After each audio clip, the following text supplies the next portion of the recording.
네, 오늘 이제 성인지 감수성 트러블 한번 좀 들어가 볼까요? 우리 지난 시간에 이어서 볼 텐데 오늘은 이제 2부 들어가도록 하겠습니다. 2부. 자, 2부는 이 사법부의 성인지 감수성 용어, 남용에 대한 위험성과 우리의 대응. 뭐 제목에서 어느 정도 이 내용이 어떨 거라는 걸 좀 알 수 있겠죠. 사법부에서 어떻게 남용하는지, 그리고 우리는 어떻게 대안을 가져야 하는지. 자, 오늘 누가 읽으실래요? 먼저? 네. 그러면 56페이지부터 읽어주세요. 사법부의 성인지 감수성 용어 남용에 대한 위험성과 우리의 대응. 안요한. 10여 년간 입법부에서 성인지라는 용어가 남녀평등, 양성평등이라는 취지로 페미니즘 용어인지 모르게 사용되고 있고 이제는 사법부로 확산되고 있다. 그리고 유초, 중고 또는 대학 교육으로까지 퍼지고 있는 상황이다. 우리는 평등의 법제화가 되는 것을 경계하고 감시해야 한다. 왜냐하면 평등을 빙자한 독재 카르텔이 나타나는 것은 현재 전 세계적으로 일어나는 현상이기 때문이다. 이제라도 일련의 성인지 용어가 페미니즘 이론의 용어라는 사실을 국민들이 안다면 지금의 성인지 쓰나미는 점차 사라질 것이라고 믿는다. 네.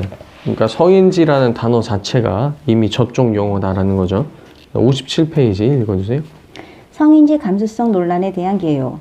2018년 4월 12일 대법원은 사건 판결에서 국내 최초로 성인지 감수성 용어를 인용하여 판결하였다.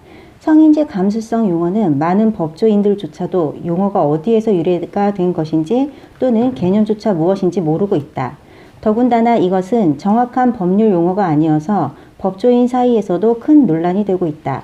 현재 법원 판례에서 성인지 감수성 용어를 남발하다 보니 판례에 나타난 성인지 감수성을 해석하는 책까지 출판되기 시작하였다. 특히 지금까지 여야당 모두가 찬성해온 성인지 제도, 성류주와 페미니즘, 젠더 이데올로기를 사회 정책의 주류 방향으로 잡는 큰 그림, 필자주, 조항에 속았을 뿐 아니라 이제는 성인지 감수성을 정당 강령에 넣은 사태까지 왔다. 필자는 페미니스트 세력이 여태까지 성인지 용어로 정치인과 국민들을 속였다는 사실을 밝히고자 하다. 다음은 사법부 판결에서 성인지 감수성 용어를 사용한 판결 리스트이다. 네, 잠시만요. 그래서 저번에 어디 정당이죠? 국민의힘인가요? 또 어디였나요? 거기서 무슨 성인지 뭐 이런 걸 뭐 정당 강령, 이건 다른 데였네? 아, 그리고 제가 얘기한 건 거기인가 봐요. 감리교였나요? 감리교에서 그때 뭐죠? 총회장 같이 이렇게 선출할 때인가 하여튼 어딘가. 그래서 무슨 성인지 감수성 뭐 어쩌고 이걸 들고 나왔어요. 공약처럼. 한번 교계에 좀 이렇게 시끄럽게 한번 떠들썩한 거 아시죠? 네. 모를 수도 있죠, 우리 쌤. 아, 네. 네, 모를 수도 있겠네요. 네, 그랬습니다. 네, 어느 교단에서 교단장 선출 이렇게 후보 나왔는데 성인지 감수성 이런 거 들고 나왔어요. 그러니까 요즘 뭐 성범죄가 뭐 많고 뭐 교계에서도 그렇다니까 뭐 그런 얘기를 들고 나오는 거예요. 그러니까 뭐가 옳은지도 모르고 그냥 뭐 요즘 그냥 그게 어떻게 쓰이는지도 모르고 우리가 알아서 그냥 그들의 떡밥으로 막 걸어 들어가는 거예요. 입속으로. 네. 하나의 유행어처럼 트렌드처럼 그 힐링, 네. 뭐 웰빙 이런 것처럼 이게 네네. 들어온 거네요. 맞아요. 그래서 참, 자, 그러니까 이것도 정확한 판결이 참 애매하니까 이게 성인지가 뭐냐 이게 상당히 좀 애매하거든요. 그러니까 여기서 아까 얘기한 것처럼 이제는 해석을 내놓는 책까지 나오는 판국이다. 그러니까 이게 무서운 게 뭐냐면요. 이게 이렇게 되면 코에 걸면 코걸이, 귀에 걸면 귀걸이가 되는 거예요. 그러니까 자기들 유리한 대로 사용되는 거죠.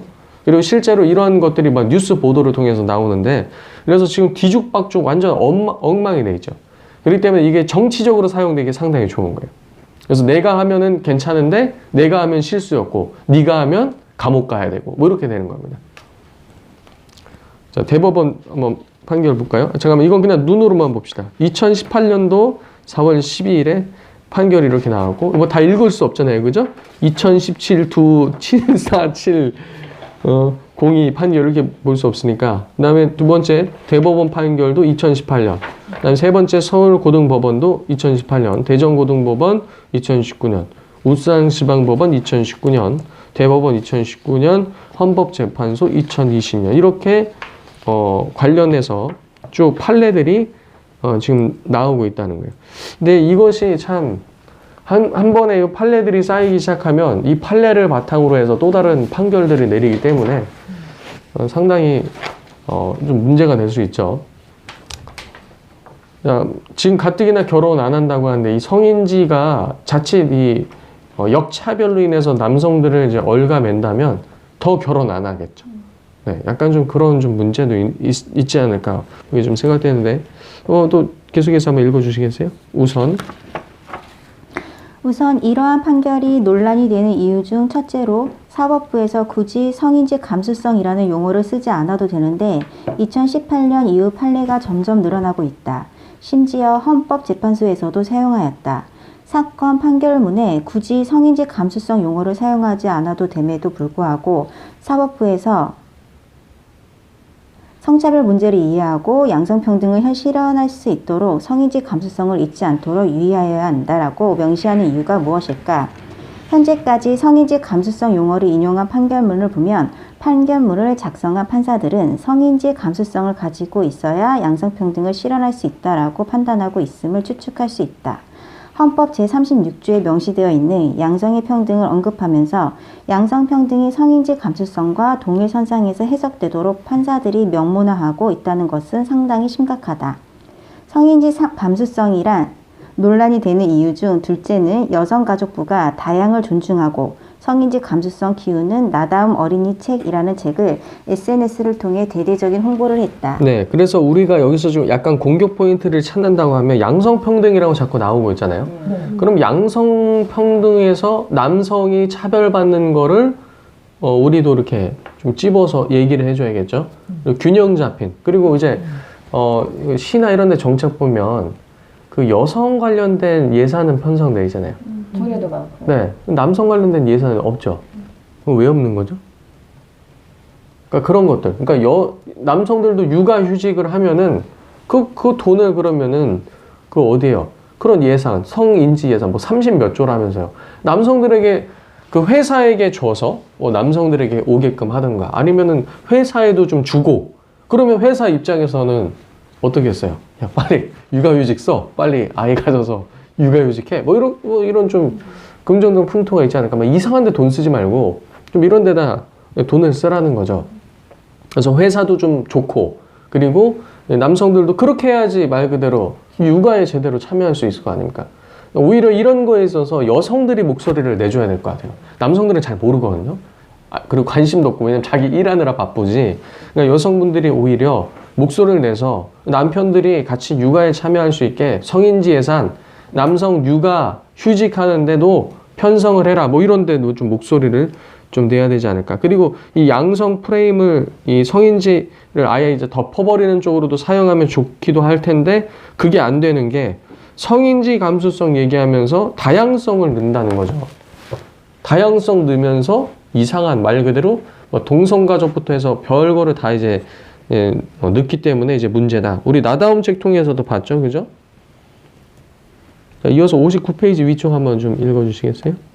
내용을 확인해보니 여성가족부가 홍보하는 성교육에서 성인지 감수성을 키우는 책 시리즈로 홍보하고 있다. 이러한 책들은 페미니스트들이 주장하는 페미니즘 운동, 성해방 운동을 추구하는 성교육 프로그램이기 때문에 많은 논란과 국민들의 항의가 계속되고 있다. 2000년도 이후 정부는 서부에서 여성학을 전공한 학자들을 정부 직속 연구기관에서 성인지, 성주류와 관련 논문을 생산하고 정책에 반영하고 공무원들에게 성인지 교육이라는 것을 실시해 왔다. 네, 그래서 여기서 정체성이 딱 드러나죠. 여성학을 전공한 사람들을 여기다 꽂아 넣었다라는 거예요. 그러니까 페미니즘을 전공한 사람들을 여기다 꽂아 넣었다라는 거죠. 그러니까 정체성이 벌써 여기서 딱 드러납니다. 이어서요. 이와 같이 서구에서 페미니스트들이 만들어낸 이론을 성인지 교육이라고 번역하였기 때문에 국민과 정치인들은 남녀평등 구현인 줄 알고 속았다고 필자는 판단하고 있다. 이 부분에 대해서는 추후 자세히 다루도록 하겠다. 네, 그래서 지금 이거를 바탕으로 우리가 생각해보면 지금 현재 대체적으로 나타나고 있는 공교육 가운데 성교육은 무슨 교육이나? 페미니즘 교육이다. 이렇게 볼 수 있는 거예요. 네. 이제 심각한 거예요. 그러니까 교회 안 아이들에게 페미니즘 교육을 공교육에서 시키고 있다. 성교육이라는 이름으로. 근데 이렇게 이제 스터디를 우리가 같이 하면서 이제 깨닫는 거죠. 아, 여기까지 왔구나. 이렇게. 이어서요. 시사상식 사전에서 설명하는 성인지 감수성의 정의는 다음과 같다. 성별 간의 불균형에 대한 이해와 지식을 갖춰 일상생활 속에서의 성차별적 요소를 감지해내는 민감성을 말하며 법조계에서는 성범죄 사건 등 관련 사건을 심리할 때 피해자가 처한 상황의 맥락과 눈높이에서의 사건을 바라보고 이해해야 한다는 개념으로 사용되고 있다라고 설명하고 있다. 지식사전에서 있는 성인지 감수성 용어는 2018년도에 작성된 용어로 이전에는 존재하지도 않았고 국어사전에도 나오지 않았던 용어이다. 사법부에서 판례가 나오고 이슈화되다 보니 이제야 사전적 정의로 만들어지고 있다. 서구에서도 젠더 이퀄리티, 성인지 감수성 등 페미니즘 젠더 이데올로기 이슈가 사회 전반적으로 논란이 많다. 필자가 말하고 싶은 요지는 다음과 같다. 10여 년간 입법부에서 성인지라는 용어가 남녀평등, 양성평등이라는 취지로 페미니즘 용어인지 모르게 사용되고 있고 이제는 사법부로 확산되고 있다. 그리고 유초, 중고 또는 대학 교육까지 퍼지고 있는 상황이다. 우리는 평등의 법제화가 되는 것을 경계하고 감시해야 한다. 왜냐하면 평등을 빙자한 독재 카르텔이 나타나는 것은 현재 전 세계적으로 일어나는 현상이다. 네, 참 무섭죠. 입법부, 사법부 쫙쫙 이제 뻗어 나가고. 네, 우리 다음 또 읽어봅시다. 성인지 감수성 용어 등 성인지 용어의 문제점. 도대체 성인지라는 용어는 어디에서 나온 용어일까?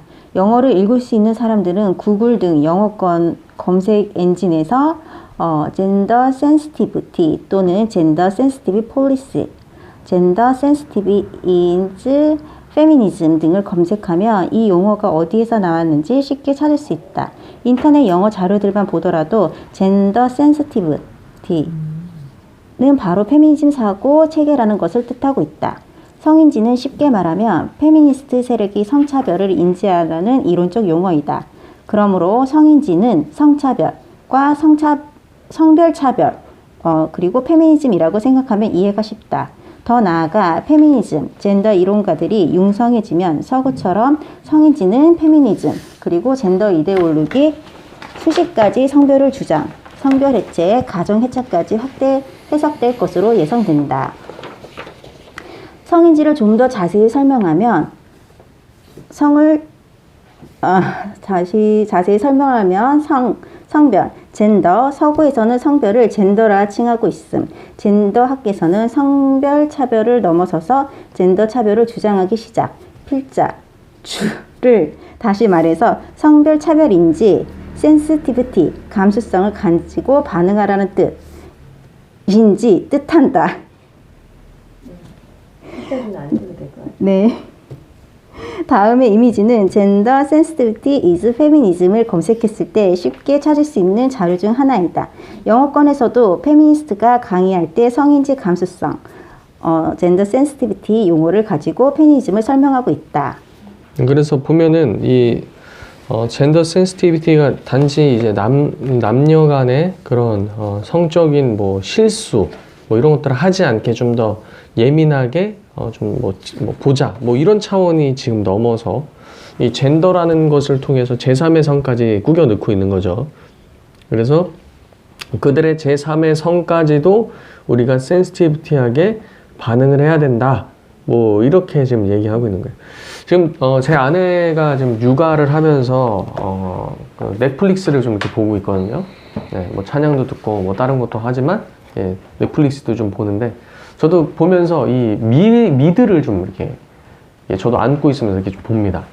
와, 근데 뭐 기본이 게이 가족 이렇게 나오더라고요. 예. 뭐 의학 드라마 하나 보는데 갑자기 이제 그 남자가 이렇게 어디에 찔려가지고 누워 있어요.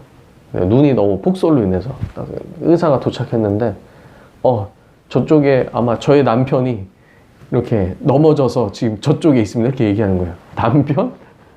예. 그러니까 게이 가족을 얘기하는 거죠. 그리고 이제 여성인데 막 되게 뭐죠? 그 같은 어떤 여성을 막 되게 막 간호를 열심히 해주고 그리고 의사가 와서 뭐 사랑하는 사람 어쩌고 저쩌고 얘기해요. 그래서 이게 뭐 우정적 차원에서 우리 뭐 사랑 이렇게 얘기할 수 있잖아요. 근데 알고 보니까 그게 아니라 이 레즈비언 가족. 뭐 이게 그냥 어렵지 않게 볼 수 있어요. 미드에서는. 거기까지 왔다. 근데 문제는 뭐냐? 이거를 우리 성인들도 봐도 이제 점점 무뎌지죠. 그냥 익숙해지는 겁니다. 그리고 다음 세대들이 보면은 그냥 자연스럽게 받아들이게 돼요. 참 무섭죠. 오늘 우리 톡방에 공유됐던 그 책 보셨죠? 네, 뭐 서울시 교육청인가요? 거기서 출판한 무슨 교육 자료라고 딱 보면은 야, 참 그거 애들이 그렇게 보고 교육 받고 하면은 어떻게 될까요? 네, 그냥 5년, 10년 안은 그냥 뒤집어질 수가 있어요. 네. 지금 우리 교계가 잘 버티고 있잖아요. 네, 차별금지법 잘 저항해내고 있는데 저쪽에서 저렇게 교육을 전방위적으로 펼쳐나가면 우리가 막을 수 있을까? 있을 것 같아요? 어떠세요? 좀 어렵지 않을까? 이렇게도 또 생각이 돼요. 우리 네. 8.15 광복절 하듯이 전부 다 일어나지 않으면 막기가 어려울 것 같아요. 진짜. 나라를 지키는 마음으로 네. 다 나오지 않으면. 그러니까 선생님들이 여기 앉아 계신 선생님들이 임무가 막중한 거예요. 네. 그래서 부모들을 깨우고, 그리고 이제 아이들을 깨우고. 근데 저는 좀 걱정되는 게 제가 같이 있는 이제 사역자들이나 이제 동기 목사님들이나 이런 분들한테 이번에 사유리권도 같이 얘기했거든요. 그거 얘기하면서. 근데 젊은 사람들이기 때문에 어떤 면에 있어서는 그냥 뭐 저출산인데 뭐 낳는 게 좋은 거 아니야? 이렇게 단순하게 생각하지 않을까. 그러니까 이거를 이 신학적이고 뭐 이렇게 접근을 하면은 벌써 심각성에 대해서 얘기가 나왔어야 될 텐데. 예. 근데 너무 조용한 거야. 이 교계 톡방, 특별히 젊은 교육자들이 있는 톡방에서는. 이게 다음 세대들한테 바로 다이렉트로 가는 영향력 아닙니까? 근데 너무 조용해요. 그러니까 이 사유리의 이 비혼모라고 하는 이 정자 쇼핑으로 인해서 아이를 출산하는 거에 대해서 어떻게 그러니까 아닌 것 같다는 걸 알지만 이걸 구체적으로 어떻게 바라봐야 되는지에 대해서 자신이 없다 보니까 좀 언급을 안 하는 것 같아요. 그래서 제가 이제 하나님께서 제정해 놓으신 가정, 요거를 이와 같은 여러 뭐 동성애뿐만 아니라 비혼주의를 넘어서 비혼 출산 이런 걸 통해서 이 단지 결혼해서 잘 먹고 잘 살아라 하나님께서 그렇게 주신 게 아니잖아요.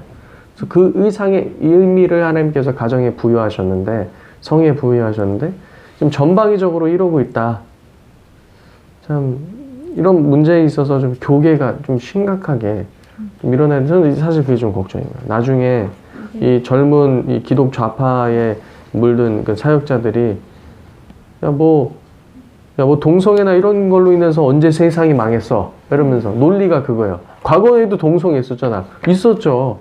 근데 과거하고 지금하고 파급력 자체가 다르죠. 매스미디어라는 걸 통해서 아이들에게 전달되고 전파되는 속도라든가 이게 차원이 다르거든요. 근데 그렇게 얘기하면서 이제 안일한 모습을 보이는 이런 것들을 볼 때 상당히 좀 걱정스럽다. 그래서 나중에 본 교회에서도 부교육자 뽑히잖아요. 젊은 전도사도 오고. 예의주시해야 돼요, 사실은. 제대로 이게 잘 박혀 있는지 이런 것도 좀 검토해 봐야 되고. 페미들이 이 지금 사유리를 굉장히 찬성하는 네네. 거예요. 네, 그렇죠. 이게 사실은 어찌 보면 근데 이거를 지지하는데 제가 그 댓글에 보면 성별이 보면 남자분들이 더 많이 지지하는 댓글에 많이 성별 비율을 보면 남자들 댓글을 많이 달았더라고요. 어떤 거에 대해서요? 이 사유리 이거에 대해서. 근데 이게 결국은 미혼모와 동일시해서 다루는 거예요. 근데 사유리 같은 경우는 본인이 선택을 했잖아요. 백인을 선택을 하고, 그쵸. 그 다음에 뭐 파란 눈을 선택을 하고. 근데 거기에서부터 사실 어찌 보면은 역으로 이들이 말하는 인종차별하지 말아라, 뭐 피부색 차별하지 말아라, 이렇게 하잖아요. 근데 거기에서부터 차별이 사실 시작된 사유리는 차별주의자라고, 스타트부터가 차별주의자인 거예요. 일본 사람인데, 일본 사람이 선택하지 않았고 자기 마음대로 선택을 한 거잖아요. 그리고 그렇게 해서 아이를 내가 원하는 피부색이나 이런 걸 골라서 선택해서 정자를 선택해서 낳아서 그 아이를 방송을 통해서 또 저는 상품화 시킨다고 그러거든요. 네네. 그러니까 이런 거에 대해서 사실 이렇게 문제의식과 심각성을 알면 괜찮은데 그래도 여기 계신 분들은 나이대가 40, 50 이렇잖아요. 그런데 이 젊은 20, 30들은 그런데 그게 왜? 아니, 뭐 이렇게 응답을 할 수 있는, 그러니까 패밀들이 싫어하는 성상품화를 지금 사유리가 하고 있다라는 거죠. 어찌 보면. 그러니까 그 부분에 있어서도 그러니까 페미니스트들이 그게 있어요. 그 걔네들도 정치적 성향과 자기 편 이게 딱 있기 때문에 그렇게 하면 우르르 가서 공격해주면 좋은데 안 할 수 있다는 거야. 왜? 아군이니까. 뭐 이렇게. 맞아요. 그래서 요거에 있어서 참 이 젊은 세대들이 이런 아예 지금 보면은 이 도덕이라는 윤리라는 것 자체가 지금 없는 것 같아요. 도덕 윤리라는 것 자체가 그냥 없는 것 같아요. 기준, 잣대 이런 게. 그래서 야 뭐 그냥 우리가 좋다는데 뭐 이런 너무 좀 어디까지 흘러갈진 다시 좀 이제 돌아와서 좀 읽어봅시다. 63페이지. 2000년대만 하더라도 한국민들은 페미니즘에 대해서 거의 관심이 없었다. 하지만 한국의 페미니스트들은 서양에서 여성학을 전공하고 대학교를 중심으로 꾸준히 이론을 확산시키고 교육하였다. 그 결과 인터넷 카페, 커뮤니티 등에서 페미니즘에 세뇌된 페미니스트들, 네티즌들이 인터넷상에 창궐하기 시작했다. 2010년 즈음 여성 전용 인터넷 커뮤니티 사이트 등 여성 대학에서 교육한 여성학의 영향력이 인터넷으로 확산되었다. 2015년부터 본격적으로 나타난 페미니스트들의 길거리 집회 등 오프라인 행사들은 갑자기 폭발한 것이 아니고 성인지라고 용어를 교육하고 학습되면서 수천 개의 페미니스트 단체들에게 세금으로 자본을 공급해준 결과물이다. 그리고 여대의 여성학, 수천 개의 페미니스트들 시민단체 등 복합체의 현상일 뿐이다. 현재 초중 고등학교 교실에서 아이들이 자주 쓰는 문장 중에 야, 너 그거 성차별이야, 그거 차별이야 라고 서로 지적질하는 것이 상당히 흔하다고 한다. 필자가 보기에 페미니즘이라는 용어를 사용하지 않고 성인지라는 용어를 사용하였기에 국민들과 정치인들이 성인지 제도가 남녀 평등을 위한 제도인 줄 잘못 알고 있다는 판단이다. 이제라도 일련의 성인지 용어가 페미니즘 이론의 용어라는 사실을 국민들이 안다면 지금의 성인지 쓰나미는 점차 사라질 것이라고 믿는다. 네, 그러면은 이렇게 대안을 좀 제시했는데 이걸 좀 어떻게 잘 알려야 될까요? 어떻게 잘 알려야 될까요? 성인지 용어가 페미니즘 용어다라는 네. 것을 성인지 하여튼 이것도 참 고민해봐야 될 문제예요, 그죠? 여기 앞에 네네네. 이 성인지란 하면서 개념을 잡은 게 있어요. 시사 상식 사전에 네네. 보면 성별 간의 불균형에 대한 이해와 지식을 갖춰 일상생활 속의 성차별적 요소를 감지해내는 민감성을 말하며 이렇게 이 민감성을 말하는 그 성인지는 결국은 그 민감성을 얘기하는데 그 민감성은 여성 위주이잖아요. 여기 보면은 가해자가 아니라 피해자의 처한 상황에 따라서 그래서 피해자를 여성으로 보고 여성들의 그 민감성, 여성이 느끼는 그 민감성, 그러면 그건 케이스 바이 케이스고 다 주관적이잖아요. 그런 거기 때문에 이거는 이게 기준이 될 수 없다. 그래서 성인지 이거는 결국은 페미니즘에서 나온 여성 독재적인 원래 페미니즘 자체가 여성 독재성을 좀 띠고 있어요. 그러니까 그런 용어다라고 이렇게 그냥 이 단어는 페미니즘에서 나온 용어야라고 하는 게 아니라 이제 이 개념에 대해서 사전적. 그러니까 저희 그 카도시 TV에도 그 기독 페미니즘 관련돼서 올린 거에 기독 페미니스트라는 사람들이 댓글을 달아요. 근데 주로 얘기하는 게 이런 차원이에요. 왠지 되게 괜찮은 차원. 네. 그러니까 다 거기에 넘어가는 거예요. 객관적 기준이 없는 것 같아요. 객관적 그게 주관적인 거죠. 그러니까 이 이단들도 보면 되게 그럴싸하게 접근하잖아요. 그냥 똑같아요. 그래서 어렵습니다. 선생님 저 마이크를 이쪽에다 하세요. 네. 이게 밑으로 쳐져 있잖아요. 네. 네네네, 그래요. 차라리 그렇게 하죠. 아니, 바깥쪽으로 나세요. 여기 그쪽에 옷에 쓸리면 또 슥슥 소리가 막 이렇게 나거든요. 네. 네, 이어서 또 읽어주세요. 64페이지. 3. 성인지 감수성이라는 페미니즘 용어들의 역사와 개념들. 1940년, 50년대 문학 막시즘 이론가인 마르크제와 같은 자들이 이론을 제공하여 만들어진 여성학에서 성차별이라는 이론을 만들어서 서구에서는 성정치가 활개를 쳤다. 칼 막스, 프리디히 엥겔스, 로자 룩셈부르크, 안토니오 그람시, 루카치 제르지 등이 꿈꾸던 이러한 긴 행진은 유럽에서 미국으로 흘러갔다. 그리고 7, 80년대 프랑스 철학을 중심으로 미국 대학을 중심으로 뿌리를 내렸다.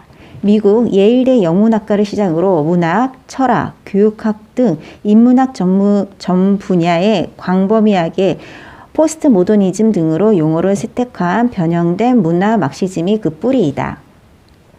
2차 세계대전을 승리로 이끈 미국은 전쟁 전부터 이미 여성의 권리 운동이 활발하게 전개되었다.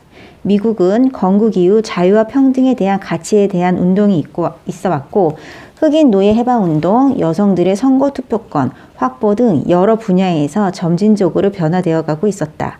특히 2차 세계대전 당시 남성들이 전쟁에 참전함으로써 군수 물자 생산 등 산업계에 여성들이 적극적으로 참여하면서 미국 헌법에서 명시되어 있는 남녀 평등은 사회 전반에서 진전을 이루고 있었다. 이 당시의 여성의 권리운동은 사회 전반적으로 많은 호응을 이끌어내었다. 이러한 여성인권운동에 독을 뿌린 것은 다름 아닌 공산주의자 여성들이었다. 남성과 여성을 계급으로 분리하였고 계급 투쟁으로 남녀 갈등을 부추겼다. 1950년 전후로 미국에서는 미대륙 발견 이후 400여 년간 여성 계급이 억압당해온 사실을 여성학이라는 학문으로 만들고 선동하였다. 이렇게 함으로써 약 200여 년간 미국의 기독교인들 중심으로 투쟁하던 여성의 권리운동은 타락하기 시작하였다. 제2차 세계대전 이후 냉전시대에서 공산주의자들은 반문화주의인 히피운동, 반전운동, 성해방운동뿐 아니라 계급투쟁으로 규정한 여성해방운동, 흑인해방운동, 노동운동 등 자유민주주의의 체계이지만 한 연결고리인 눈에 보이지 않는 문화전쟁을 통해 끊임없이 선동하였다. 이러한 흐름이 미국 7, 80년대부터 본격적으로 인문학 분야에 확산이 되었고 한국인들이 서양으로 유학을 가서 이렇게 변형된 학문들에 녹여져 있는 포스트 모더니즘, 구조주의 등과 같은 문화 막시즘류를 학습해서 한국에 퍼뜨리기 시작하였다. 6, 70년대 만들어진 신학문이라는 이름의 여성학을 학습한 페미니스트들은 남성은 가해자이고 여성은 피해자라는 관점으로 세뇌되기 시작하였다. 일단 여성 자신이 일상에서 피해자이고 억압을 받는 존재라는 것이 세뇌되는 순간 모든 일상생활이 성차별로 보이기 시작한다. 이 주장은 그냥 지어낸 얘기가 아니고 유명 대학 교수들이 논문을 썼고 활동가들은 그러한 이론을 바탕으로 페미니즘 운동을 전개하였다. 페미니스트 학자 제인 맨스브리즈는 페미니스트 운동을 남성의 지배에 종지부를 찍으려는 헌신이라고 정의하였다. 이 외에도 수많은 학자와 활동가들이 페미니즘에 대해 남성은 가해자, 여성은 피해자라고 교묘하게 세뇌시키고 있다. 20세기 서구의 마르크스주의자 여성들은 여성학, 페미니즘으로 이론하였고 평등을 정치적 아젠다로 끌어올리는 데 성공하였다. 유럽의 시몬 드 보부아르, 미국의 마가릿 쌩어, 벅 샌덜, 베티 프리딘, 슐라미스 파이어스톤, 케이트 밀렛 등 사회주의 운동가들을 통해 미국의 문화 막시즘 나무의 가지 중에서 페미니즘 가지는 수십 년에 걸쳐서 가장 거대한 열매들을 맺어왔다. 문화 막시즘에서는 차별하지 말라, 혐오하지 말라고 사회적 운동을 한다. 성별 차별하지 말라, 인종 차별하지 말라고 사회적 운동을 법으로 만들려고 하고 헌법을 개정하려고 한다. 필자가 보기에는 차별하지 말라고 하면서 스스로 고립되면서 카르텔화되는 것이 문화 막시즘 운동이다. 문화 막시즘 가지에서 큰 두 가지 카테고리가 있는데 성별 부분에서는 페미니즘이 있고 인종 부분에서는 다문화주의가 있다. 60년대 서구에서 이론화 작업과 치열한 권력 투쟁 끝에 사회주의자 여성들은 글로벌 페미니스트 세력으로 성장하였다. 미국, 유럽 등에서 여성 페미니스트 추종자들이 되었다. 이렇게 페미니즘 광풍이 미국을 휩쓸었고 1990년대에 레즈비언이자 동성애 운동가 주디스 버틀러 같은 글로벌 엘리트들은 성별인 섹스 용어를 젠더라는 용어로 프레임을 바꿨다. 1995년 북경 세계 여성대회가 기점이 되었고 세계 여성대회가 국가의 법이 아님에도 불구하고 많은 국가들이 젠더 이론을 국가 경영에 적용하기 시작하였다. 페미니즘은 마르크스주의자들이 만들어낸 이론이었지만 페미니즘은 무엇보다 여성학 교수와 강사주의를 만들어내고 정치, 문화계에서 페미니즘을 찬성하면 예상을 받기 수월하였다. 네. 그래서 지금 현재 쭉 이렇게 나오고 있고, 지금 카도시 TV를 통해서 우리 그 오세라비 작가님하고 최경화 대표님이 같이 또 촬영을 하고 있어요.